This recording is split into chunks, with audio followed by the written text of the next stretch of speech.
बर्बरीक भीम के पौत्र और घटोत्कच के पुत्र थे। वो अपार बल, सिद्धि और दिव्य अस्त्र शस्त्रों से युक्त महान योद्धा थे। उनके पास 3 ऐसे तीर थे जिनसे वे किसी भी युद्ध का अंत चुटकियों में कर सकते थे। जब महाभारत का युद्ध शुरू होने वाला था, तब बर्बरीक ने प्रण लिया था कि वे युद्ध देखेंगे और जो पक्ष कमज़ोर होगा उसी की ओर से लड़ेंगे। ये सुनकर श्री कृष्ण को चिंता हुई कि अगर बर्बरीक युद्ध में उतरे तो धर्म की रक्षा मुश्किल हो जाएगी, क्योंकि उनका तीर तो केवल परिणाम देखेगा, पक्ष नहीं। श्री कृष्ण ने ब्राह्मण का वेश धारण कर बर्बरीक से मिलकर उनसे उनका प्रण पूछा और फिर उनसे शीश दान मांग लिया।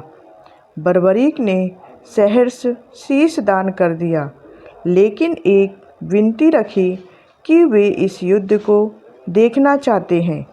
श्री कृष्ण ने उनकी इच्छा स्वीकार की और उनका सिर एक ऊंचे टीले पर रख दिया, जहां से उन्होंने पूरा महाभारत युद्ध देखा।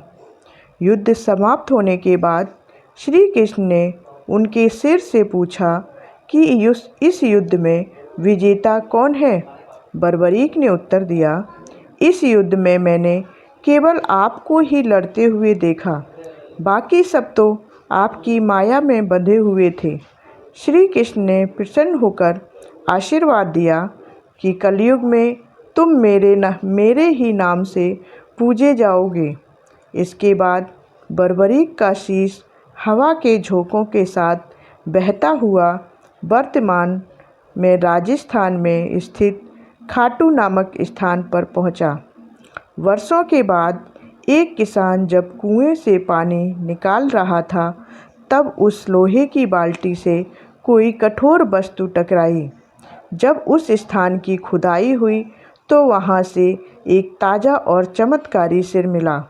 उसी रात किसान को सपने में श्री कृष्ण के दर्शन हुए और उन्होंने कहा कि यह सिर बर्बरीक का है, इसे मंदिर में स्थापित करो और इसकी पूजा करो।